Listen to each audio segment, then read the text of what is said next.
Tesla, Apple, Amazon'un акциясын сатып алдым. Криптовалюталар менен иштейм. Брокермен. Бул сөздөрдү сиз да акыркы убакта көбүрөөк угуп калдыңызбы? Ооба достор, учурда жаштар арасында инвестиция жасоо жаңы трендке айланып баратат. Айрымдары муну кесибине айлантып олуттуу киришсе, айрымдар болсо кошумча киреше булагы катары көрүшөт. Ооба, сиз да эгер акчаңызды чогултуп, депозитке салсамбы, же болбосо мал алып койсомбу деп турган болсоңуз, анда бүгүнкү эфирде сөзсүз аягына чейин көрүңүз. Анткени бүгүн биз адистер менен акчаны кантип туура инвестициялоону үйрөнөбүз. Саламатсыздарбы? Эфирде Азаттык плюс. Чоң рахмат. Дароо эле жалпы суроодан баштайлычы, көрүүчүлөрүбүзгө түшүнүктүү болуу үчүн билип алалы. Инвестиция деген эмне? Инвестиция салуу деп атабыз, инвестиция жасайбыз деп атабыз. Бул эмне? Жөнөкөй сөз менен. Анан кандай түрлөрү бар? Инвестиция дегенде эле негизи эле ушу биздин айлыгыбызды, топтогон акчабызды жөн эле кийим алып, тамак ашка иштетпей, ошол акчабыз көбөйсүн деген максатта бул депозитке коебуз акчабызды, квартира сатып алабыз, кийин кымбатыраак сатабыз деп. Же болбосо ушу бүгүнкү күндө акция, облигация, акыркы тренд, хайп бул криптовалюта болуп келатат. Мисалы, өнүккөн мамлекеттерде, ошол АКШ өлкөсүндө, Европа өлкөсүндө инвестиция, акция, облигация бул эмне? Кандай фондолук рынокко инвестиция жасасак болот деген ушу мектептен өтөт. Негизи мектептен эле ошо информацияны, финансылык билимин жогортуп, кийин университетке тапшырганда ошол өнүккөн мамлекеттерде ар бир жаран бул инвестиция жасап иштеп баштайт. Кыргызстанга алып өтүп келсек, бул Кыргызстанда, бул тармакта көбүнчөсү эле биз ушу эгемендүүлүгүбүзгө 30 жыл болду, ошондон бери эле депозит эң бир чоң бардыгыбыз билген инструмент катары акчабызды көбөйтөбүз. Анан эле экинчисинен ушу фондулук рынокто акция жана облигация сатып алып, өзүнүн акчабызды көбөйтүүгө шарт түзүп берет. Чоң рахмат. Чын эле азыр борбордо жаштар акчасын кантип инвестициялайт? Каякка салат акчасын? Биз сурам жолу жүргүздүк элек, азыр ошону көрүп алалы. Сиздин оюңузча акчаны кайсыл тармакка салыш керек? Биткоин? Бул боюнча маалыматыңыз барбы? Алектенесизби? Жок, немножко учусь. На недвижимость, я так думаю, да, конечно. Неге? Более уверенныйраак деп ойлойм, без риска. Может, банкта азыр ыңгайлуу эле банк болуп калды го, карточка аркылуу. Сиз демек депозит жөнүндө айтып атасызбы? Депозит ачтыңыз беле? Жок, жолдошум ачкан, өзүм ачкан эмес. Мен оюма содага алып сатуу более-менее прибыльнейраак дейм азыркы. В трейдинг, изучать трейдинг в будущее. Билимге салса жакшы болот деп ойлойм. Мисалы, билимге салса ал кайра инвестиция катары өсүүгө өнүп, мисалы чет өлкөгө чыкканга же жатаканага ушундай сымал болуш керек. Наверное, в недвижимость. Я так. Она только растет, в столице особенно. Надо прежде всего, чем инвестицию сделать, надо смотреть, будет ли дивиденды. Если дивидендов нету, зачем вкладывать? Ну, то, что сейчас на пике популярности, тоже можно в Apple, можно в Tesla, еще в какие. Ну и медиа, там, телевидение и так далее. А бул боюнча тажрыйбаңыз барбы? Тесланын акциясын алып көргөнсүзбү? Я пыталась купить, в общем, я учусь на этом. Любой эле мындай эмес жактан холодильник алып эле бизнес баштаса болот. Эмне бизнес? Мисалы, даже Панфилов паркта менин дос балам ал жакта вата сатып иштейт да. Бир айда офисте отургандай эле кишилерди болуп табып коет да. Бир айда где-то 60-70 табып коет. Демек кичинекей эле нерседен чоң акча тапса болот. Личные мелкие проекты, например, бьюти-сферу, вот у меня в планах, например, есть, потому что тоже хорошо развивается среди женского пола. Почти каждая девушка смотрит за собой, поэтому я в эту сферу вкладываю хоть чуть-чуть, да. Жаштардын дээрлик ойлору ушундай, туура эле инвестиция жасап атышыптырбы? Ойлору кандай экен? Инвестиция деген бул мисалы жаштар өздөрү иштеп жатса, бул айлык эмес, бул кошумча киреше болуш керек. То есть эртеден кечке иштеп ошо киреше табылса, бул инвестиция эмес, ал кирешеси да, маянасы болуп калат да. А инвестиция деген ал бош акчасын салуу менен дагы кошумча киреше табуу дегенди түшүнсөк болот да, туура. Анан кийин албетте инвестиция дегенде ошо көп албетте жаштар ойлойт, мен мисалы азыр айлык маяным өзүмө араң жетет, кантип мен инвестиция кылам, кантип акча топтойм. Ошондо албетте инвестор деген ал абдан чоң суммадан баштаган кишилер эмес, инвестор болуп баарыбыз чыга алабыз. Ошондо ар бирибиздин мүмкүнчүлүгүбүз просто ар кандай да. Бириз мисалы 10 000 сомдон баштайбыз. колунда барлар балким $10,000 башташы мүмкүн. Ошондо жаштар эмне кылыш керек? Алар деген ошо тапкан акчасынын ай сайын кандайдыр бир бөлүгүн 10-20% ошо инвестиция кылууга топтош керек. Анан кийин топтолгон акчасынын үстүнөн уже ойлонуп, каяка салсам, кайсыл баалуу кагаздарга инвестор болсом деп ошол жактан ал чече алат. Азыр өлкөбүздө криптовалюта, акция деген сөздөрдү колдонуп атабыз. Бизде да белгилүү боло баштады. Бирок жаштарга, ушу көрүүчүлөрүбүзгө жалпак тил менен түшүндүрүп бере аласыздарбы? Криптовалюта деген эмне? Акция деген эмне? Инвестиция деген эмне? Брокер деген ким? Же брокер деген ким? Мисалы үчүн ушул тармактын сөздөрүн бир чечмелеп берсеңиздер. Акция жана облигация бул баалуу кагаз болуп эсептелинет. Акция бул компаниянын бир кандайдыр үлүшүнө ээ болот. Эгер инвестор акция сатып алса, компаниянын үлүшүнө ээ болот. Ал эми облигация сатып алса, бул облигация деген карызга берилген акча да. Компания облигация чыгарат, бир кандайдыр бир фиксированный бир кирешеси менен. Инвестор сатып алат, анан квартал сайын же болбосо жыл сайын дивиденд алып турса болот, дивиденд процент алып турса болот.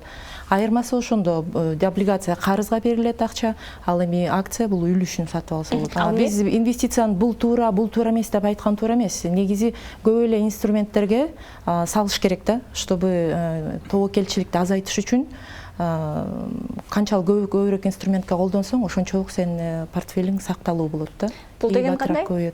Бул деген бир эле компаниянын акциясына салуу эмес, бир нече компаниянын, бир эле компаниянын облигациясы эмес, бир нече компаниянын. Криптовалютаны деле эч убакта жокко чыгарбаш керек, каяка да салыш керек. Бирок бир эле жалгыз криптовалютага да салып койбош керек да. Анан кыймылсыз мүлккө дагы жалаң салып койбош керек. Ушул процесс кандай жүрөт? Мисалы үчүн мен акча сатып алгым келип атат, каяка барам, кимден сурайм, маалымат каяктан алам? Сиз паспортуңузду көтөрүп алып эле брокерге кайрылсаңыз болот. Ал жактан барып консультация аласыз. Анан консультацияга жараша кандай чечим кабыл аласыз, инвестициялык чечим кабыл аласыз да. Брокер менен келишим түзөсүз. Брокерге кайрылбай өз алдынча сатып алса болот да? Кандай түрлөрү бар ошонун? Эми биздин өлкөдөгү компаниялардын акцияларын сатып алыш үчүн брокерге кайрылыш керек сөзсүз түрдө. Вот кайрылып болгон туура болот, себеби силер профессионалдан бир маалымат алышыңар керек да, туура чечим кабыл алыш үчүнчү. Вот брокерлер булар юридикалык жак лицензиясы менен, ошондуктан булар туура эмес маалыматты бергенден алыс. Себеби ал кишини, ал инвесторду клиент кылып алып калгысы келет көп жылга чейин. Ошондуктан брокерге сөзсүз кайрылыш керек. Ал эми чет өлкөлүк компаниялардын акцияларын сатып алыш үчүн кандай компанияларга же кантип сатып алса болот? Атайын компаниялар барбы ушундай брокердикке? Мисалы жеке кишилер фонддук рынокко түзмө-түз кирип акция сатып ала албайт. Алар обязательно ошол фонддук рынокто лицензиясы бар брокер менен договор түзүп, анан брокердин артынан заявка берет алып сатуугачы. Бирок акцияны алгандан кийин акционер болуп ошол алган киши болуп эсептелет. Брокер бул организатор ошол сделки, профучастник фонддук рынокко болуп калат да. Мисалы бүгүнкү күндө Америка дүйнөлүк рыногунда 12,000ден ашык компания бар экен. Бүгүнкү күндө алып сатканга мүмкүнчүлүк бар болгон. Бирок албетте анын ичинде дагы кирешеге чыкпай жаткан дуруму начар компаниялар бар. Ошонун баарын туура анализдеп билиш керек да. Рахмат. Бул кадам, мисалы үчүн мен акция сатып алам, ошол аркылуу киреше табам деген менин оюм канчалык реалдуу? Канчалык деңгээлде ишенсем болот жана мунун кандай тобокелчиликтери бар? Фонддук рынокко келаткан инвесторлор ушу психологияны биринчи очередь ушуну ойлонуш керек. Анткени көп эле кишилер келип мындай фильм, кинолорду көрүп, ар кандай китептерди окуп, ошолорду көрүп ойлошот, фонддук рынокко келген киши сөзсүз түрдө аз убакытта бай болуп кетет. Бул абдан мындай айтканда жаңылыш, чоң жаңылыш. Анткени фонддук рынокто сиздерде инвесторлор абдан көп. Ошондуктан аяка кире калып эле аз убакытта акча салып анан көп акча алып кетиш бул чоң жаңылыш. Көрүп атасыңар, азыр карагандай пирамидалар пайда болуп атышат. Аякта мындай пирамиданын несі өзгөчөлүгү ошол эме да, абдан чоң киреше алып келебиз деп айтат. Бирок фонддук рынокто андай чоң киреше өзү жок, андай бул чоң жаңылыш. Сиз өзүңүз алектенесизби? Мисалы, канча жылдан бери алектенесиз? Акчаңызды канчадан баштадыңыз эле, канчага көбөйдү азыр? Бир убакта мен ошол фонддук рынок менен аябай алектенип, компанияда иштей электе өзүмчө ошол инвестиция салып көргөм. Ошол мен S&P 500 деген индексти сатып алып, ошондон ар бир жылына 18-20%тан пайда көргөм. Данияр, сиз дагы алектенесизби? Жаштардын атынан сүйлөй турган болсом, көп жаштар мен өзүм мигрант болуп жүргөндөн миграциядан көп жазышат. Россиядан, Казакстандан Данияр 100 000 бар, миллион бар, не кылсам болот деп жазышат да. Анан мен мүмкүн болсо телефон менен байланышабыз, же бир мүмкүнчүлүк табабыз дагы. Сураштырып келгенде эле инвестиция боюнча такыр түшүнүгү жок.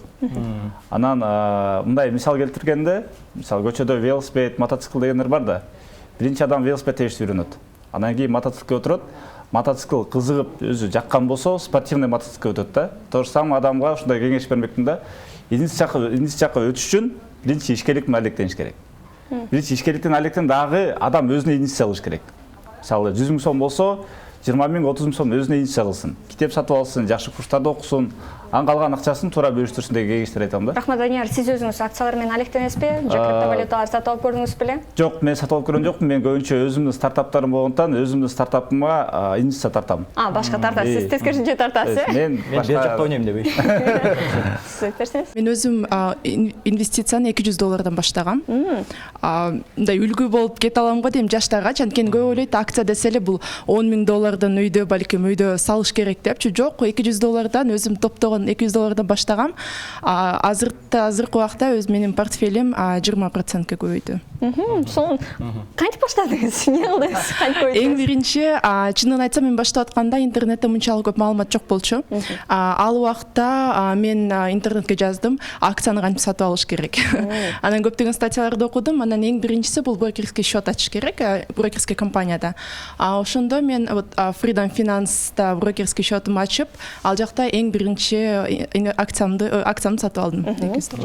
Сиздин тажрыйбаңыз менен бөлүшсүңүз? Я начал тоже со $100 и понял, что... Мен дагы $100 менен баштагам. Бул акчаны тез көтөрүү үчүн IPO куралын колдонуп көрүүнү чечтим. IPO бул кайсы бир компанияга алгачкы акцияны жайгаштыруу дегендик. Бул демек компания каржылоого муктаж болуп, маалуу кагаздарын чыгарат. Каалоочулар аларды сатып алышат. Мен 3 IPO менен 3 компанияга кирдим. 3 компания тең жогору көтөрүлүп, эң алгач $300 пайда көрдүм. Ошентип аны $6000 чейин көтөрө алдым. Кийин Ричард Брэнсондун Virgin Galactic компаниясы июль-август айларында экинчи ирет космоско учары белгилүү болду. Алардын учуусунан кийин баары эле анын баалары укмуштуудай көтөрүлөт деп ойлошкон. Мен дагы алардын учарына 2-3 жума калганда акцияларын $40 сатып алдым. Бирок учуудан кийин алар $25 түшүп калды. Акцияны жаңылыктардан угуп сатып алып, ушактарды угуп сатуу эң чоң ката. То, что вот покупают люди на новостях, а продают на слухах.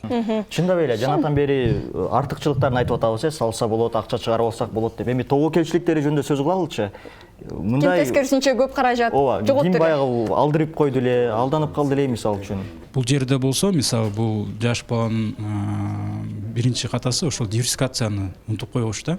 Эгер ал дайыма өзүнүн акчасын 10го бөлүп, 10 компаниянын арасында кармап, бир компания 10%-нан көп албаган болсо, ал компания 20-30%га минус көрсөткөн учурда дагы общий результаты, жалпы результаты дайыма плюста болмок да. Негизинен эле бул биз азыр жакшы айтып атабыз, негизи акчабызды көбөйткөнгө. Бирок биринчиден ошо биз 100 000 сом топтоп, араң топтоп ошону көбөйтөм деген максат койсок, биринчиден депозитти көрөлү. Депозитте жылдык пайызы азыр 10-11%. Ошол эле корпоративдик облигация тарабынан жылдык пайыз 15-16%. Анан силерге бирөөлөргө барып, бизде Кыргызстанда акыркы учурда финансылык пирамида аябай көп популярдуу болуп кетти.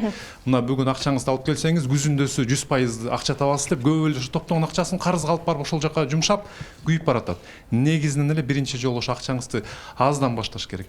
Бул биринчиден барып, мисалга да, ошол фонддук биржага барып, бул ата мекендик акцияларды сатып алсак кандай киреше көрөбүз? Ошол эле тармакта криптовалютаны сатып алуулардын астында бул кеңеш берген кишилердин лицензиясы барбы?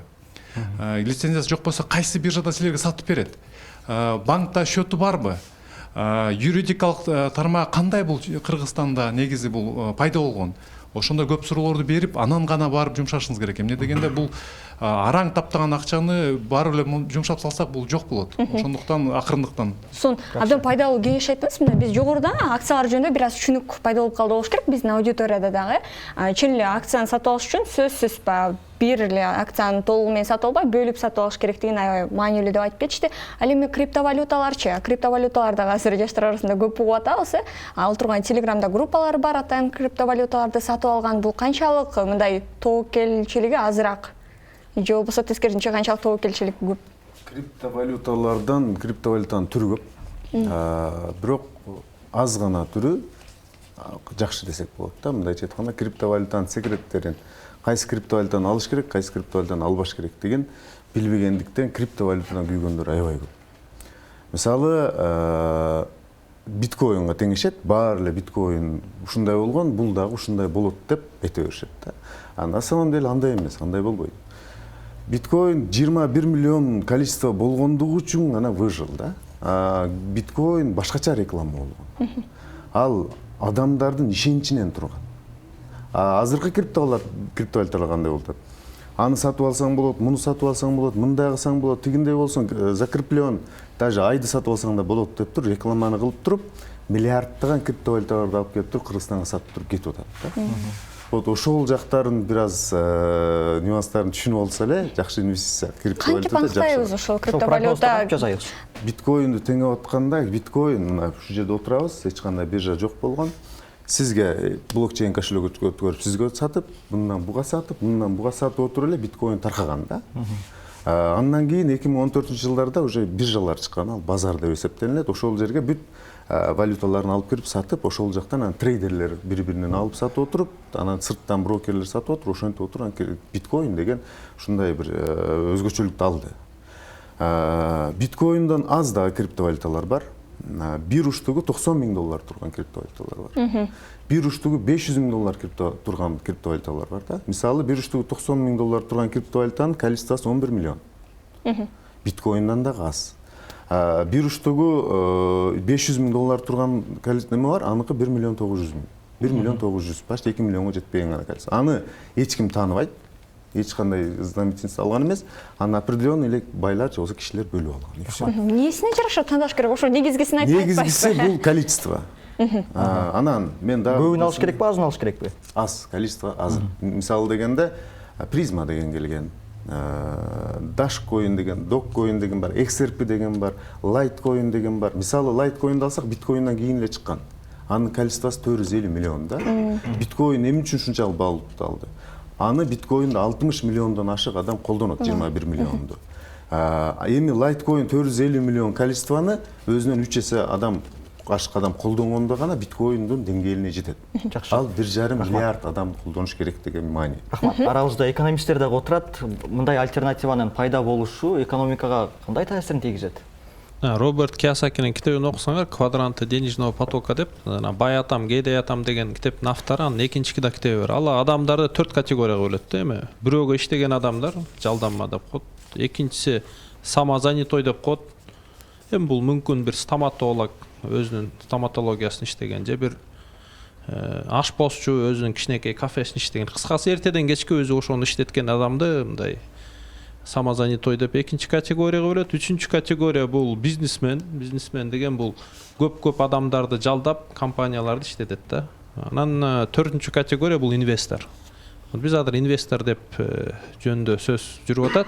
Жалпысынан кеп кеңеш бар, ооба. Тапкан кирешеден бир 10 же 20% ай сайын чогултуп, бир нерсеге сал депчи. Эми жаштарга өтө жөнөкөй эле кеңеш. Эми мүмкүн үйүң жок болсо, үйгө чогут. Машинең жок болсо, мүмкүн машина керек болсо, машинең чогут. Же бир бизнес ачам деген ниетиң болсо, ошого акча чогут.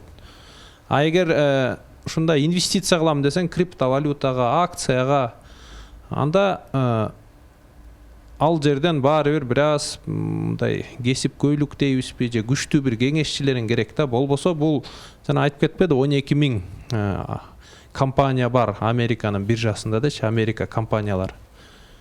Бул бир чоң казино сыяктуу эле нерсе да. Анын ичинен профессионал эле айта алат. Мына могул компания өсүп мен акча табам, булдан мен жоготом депчи.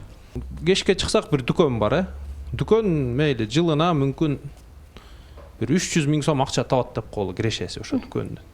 Ал акция чыгарса, бир акция 300 000 сом болсо, ал акциянын баасы классикалык ыкма менен мынтип эсептелет.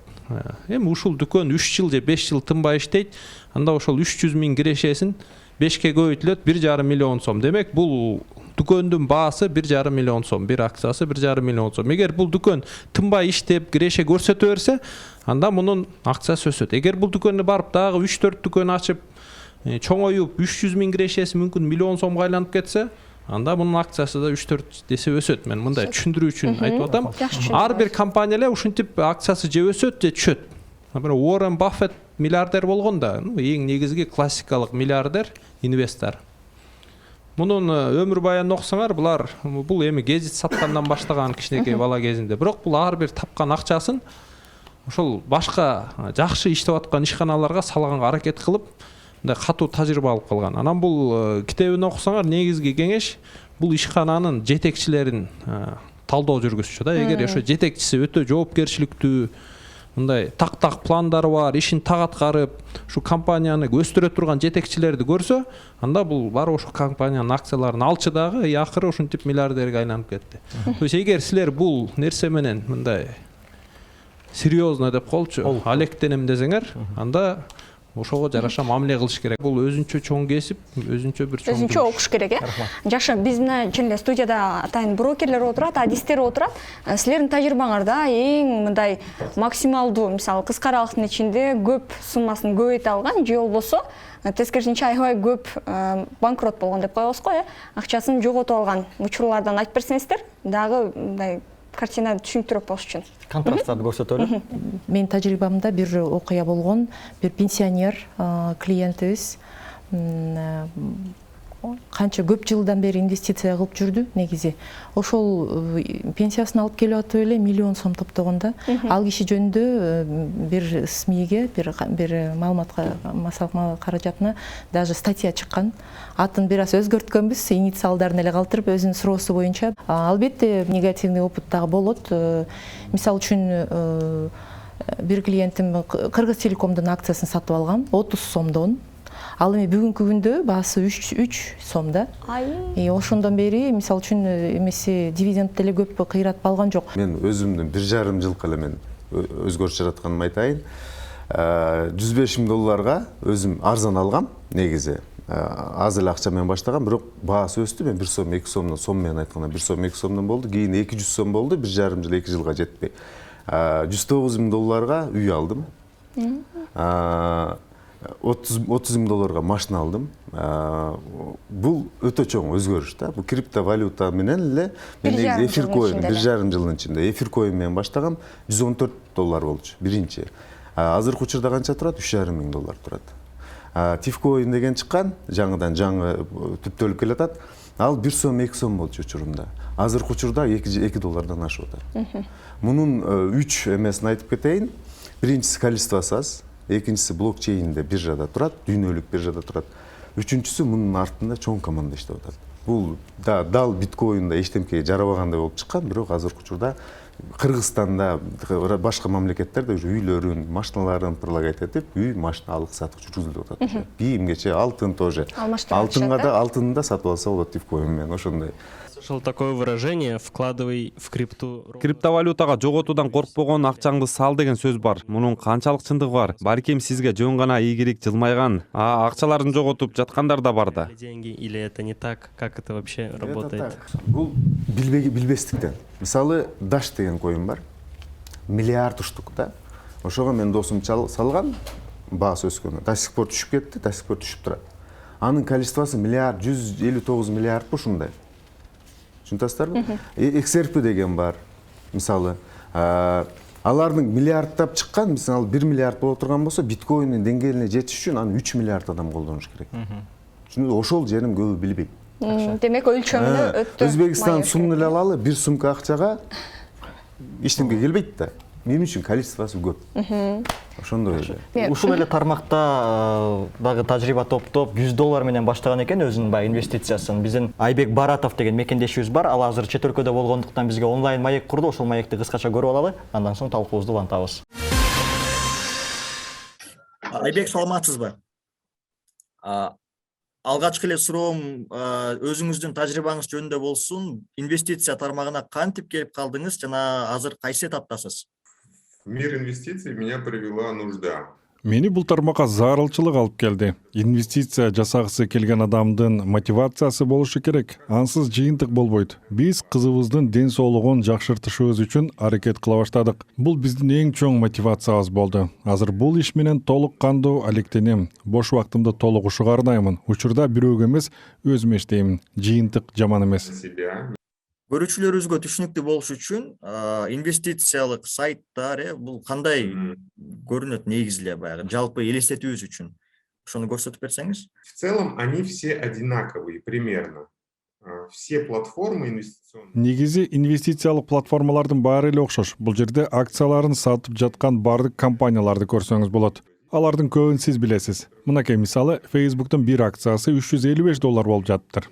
McDonald'стыкы $239 экен. Эгер Apple компаниясынын бир акциясын алган болсоңуз, бул демек сиз ошол компаниянын кичинекей үлүшүн сатып алдыңыз дегендик. Дивидендтерди алып же кийин кайра сатып жиберсеңиз болот. Мынакей, анын акциясы бир жылда 34% өсүптүр. Мисалы, AT&T деген америкалык компания бар. Мына минтип өзүм каалаган кичинекей үлүшүн сатып алсам болот. Азыр ордер жиберип койдум. Эми бул компаниянын акциялары сатыла баштаганда менин билдирмем каралат. Баса, сиз виртуалдык эсептер менен иштеп көрсөңүз болот. Жаңы баштап жатканда абдан пайдасы тиет. На виртуальном счету, прежде чем свои деньги первые инвестировать и попробовать трейдинг. Болду, эми криптовалютадан дагы бир аз түшүнүк берсеңиз. Ал система деле буга окшош да, же айырмачылыгы барбы? Смотрите, вот есть, например, такая... Мынакей, Binance деген аянтчаны көрсөтөйүн. Бул жердеги система жогорудагы окшош. Бирок бул жерде баары криптовалюталар. Бардык белгилүү криптовалютанын баарын ушул жерден көрсөк болот. А бул жерде алардын курсун көрүп турсак болот. Биз азыр сүйлөшүп жаткан учурда да алмашып жатат.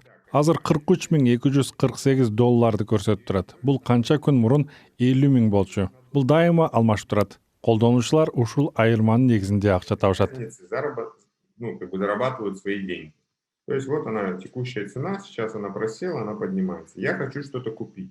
И вот он мне говорит там по текущей цене, например, вот. Бул жерде менде болгон сумманы көрсөк болот. Сатып алгым келген көлөмдү бул жерге көрсөтүп сатып алсам болот. Сатуу деле ушундай. Саткым келген сумманы көрсөтүп, сатуу баскычын басып коем. Түшкөн кирешени чыгарып кетемби же кайра саламбы, аны өзүм чечем. Либо торговать дальше, чтобы увеличивать свой депозит. Айбек мырза, берген маалыматыңыз үчүн ыраазычылык билдиребиз. Сизге ийгилик, чоң рахмат. Спасибо большое, что пригласили.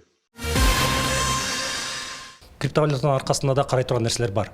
Анткени мисалы башында бул кесиптешим айткандай, бул ишенимдин аркасынан пайда болгон система, бирок бара-бара мына азыр мисалы IT технологиялар өнүгүп, ар кандай компаниялар чыга баштады. Ошол компаниялар өздөрүнүн токенин как акция сыяктуу кылып биржаларга чыгарат да. Ошолорду караш керек. Мына азыр көрүп кеттик BNB, Binance биржадан азыр алып сатып атпайбы криптовалюта. Бул биржадагы өзүнүн токенин алып чыккан. Өзүнүн токенин алып чыгып, алыска барбайлы, кече былтыр жазында $10 болчу баасы. Быйыл $450-500 чыкты. Ушундай сыяктуу криптовалютадан дагы бунун аркасында ким бар? Разработчиктер, бунун келечеги аркасында кандай компания турат, ушуларды карап алса күйбөйт да. Криптовалюталар мисалы азыр көп өлкөлөрдө таанылбайт, расмий акча буга катары же колдонуу үчүн.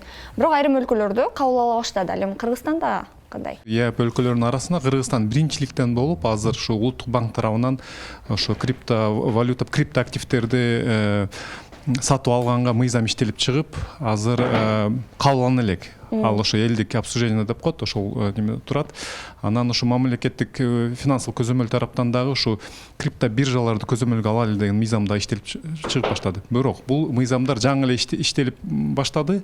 Кыргызстанда негизи эле бир дагы мыйзам ошо криптовалютаны башкарып ала албайт. Ошондуктан биринчиден, экинчиден бул криптовалюта бул жакшы инвестиция. Бирок криптовалютага ушул бош акчаңыз болсо, келерки 5-10 жылда колдонбойм.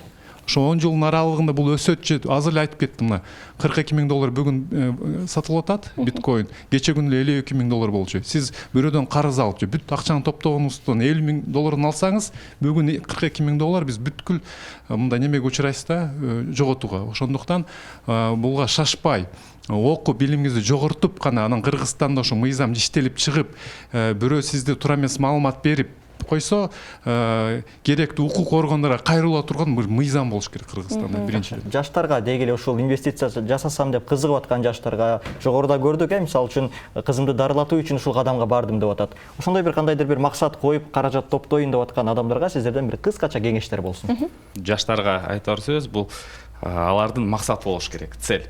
Ошол цельге арнап, анан кийин чогулта баштаса болот. Системдүү ойлонууну өнүктүрүш керек өзүндө адам, анан кийин фондторго бөлө билиш керек өзүнүн тапкан акчасын. Анткени фонд десе эле биз социальный фондту, благотворительный фондду ойлобой биз өзүбүздүн фондубузду түзүшүбүз керек. Бул менин пенсияма боло турган фонд. Бул менин прожиточный минимум деген фонд. Бул мен инвестиция кыла турган же бизнес өнүктүрө турган фондум. Бул ата энеме жардам бере турган фондум деп бөлүп алып, анан иш алып барса болот. Анан инвестиция кыла турган же бизнес кыла турган фондундагы акчасы чогулганда, адан утулуп калса дагы, жаш болобу, карысы болобу, кандай гана киши болсо утулуп калса да эч анчалык оорубайт. Анткени анын резервный сактап аткан фонду бар. Анан бүгүн айтылбай кеткен нерседен да Кыргызстанда алтын да сатып алса болот. Биздин Национальный банк 1 грамм, 2 грамм, 5 грамм, 1 унция, 31, анан грамм жана 100 граммдык алтындарды слитактарын сатат. Муну да алып, муну пенсияга топтой берсе болот. Бир эмеден. Азыркы убакта ала тургандар болсо 1 грамм алтын 6200-төн 6500 сомдун тегерегине чейин болуп турат азыркы убакта. Бул жерде көп деле акчанын кереги жок. Унция деп мынтип ойлобой, аз астан кичинеден чогулта берсе болот. Граммда беле. Граммда беле. Биринчи тапкан акчаларда же жер алчымын, же алтын алчымын да. Айлыгымдын бир 10%-ын чогултуп эле ай сайын барып ошо канча сом, канча келсе ошончо грамм алтын алып эле. Азыр канча алтыныңыз бар? Мунун баарын мен кийин бизнес ачарда бүт сатып ийгем да. Бирок ошол 5 жылда ошонун баасы мен орточо бир $600 алып турмун унциясын бир 3 жылда тынбай алып берип, анан саткан кезде где-то $1,500 болуп тур да. Бул эме түшүнүш керек, алтын деген бул исчерпаемый ресурс деп коет, түгөнө турган. Ошон үчүн мунун баасы ар дайым кете берет өйдөчү. Анткени бул жана кагаз акчалар, сомбу, долларбы, евробу булар ар дайым печаттан чыга берген үчүн булардын массасы көбөйө берет, алтын көбөйбөйт. Ошон үчүн алтын ар дайым өсөт, аны унутпаш керек. То есть бүгүн канча алтын? Бир $2,000 тегерегиби? Мен ойлойм бир 5-6 жылдан бир 3,000 чыгат. Мына бизде Кыргызстанда 93-жылы 3,5 миллион адам болчубуз. Азыр өткөндө маалымат чыкты, биз 6 миллионго чыгып турбуз. То есть адам өсүп атат, жер көбөйбөйт. Ошон үчүн жер баасы да ар дайым өсүп турат. Мүмкүнчүлүк болсо бир жерден участок алып койгула, анын баасы деле өсөт. Эң биринчи кеңеш бул именно финансовая грамотность болуш керек. То есть понимать, да, вот именно вот эти вот графики, которые вот Айбек показывал, ар кандай проекттерди изилдеп, ким буну создавать этти, кандай маселени чечет, анан дагы башка факторлорун карап туруп анан инвестиция кылдык. Мисалы мен эң успешный бир проекттермен 2 айда 435% көтөрүлгөн бир проект болду да. То есть биз где-то 8 ар кандай коин алдык. Ошолордун арасынан бирөөсү учуп кетти да.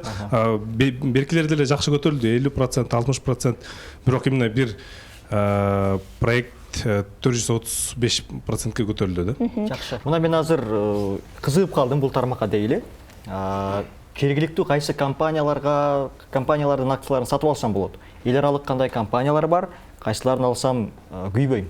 Же барып эле алтын сатып алайынбы? 2021-жылда, Apple компаниясы 2010-жылы алып койгон болсоңуз, мисалы $10,000 $1,000 алып коюңуз, биздин акчаңыз жок, $1,000 алып коюңуз, 11 жыл өттү, ошол $1,000 бүгүнкү күндө $70,000 болмок.